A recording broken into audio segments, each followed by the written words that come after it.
हर नैना ना लगल दिल पर, मुस्की तो हर चढ़ल असर।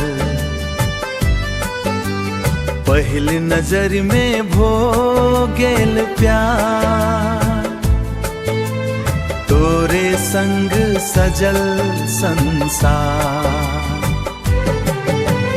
नाचू संग गाबू संग प्रेमक रंग में झूमू संग, हाथ में हाथ दिल में प्यार, आज कराती बस तोहर नाम।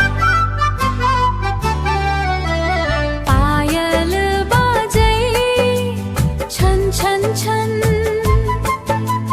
दिल धड़कई धक धक धक। तोहर चाली पर हरायल, रोकल नहीं गेली धड़कन। धीरे धीरे नेह बढ़ल, मोन तो हर रंग में रंगल। एक मुस्की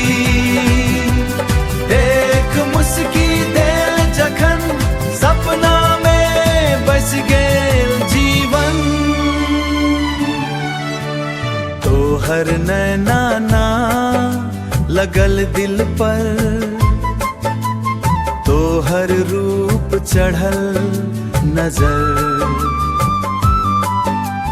तोरे संग हर मौसम रंगीन, तो हर बिना सब सुनसान।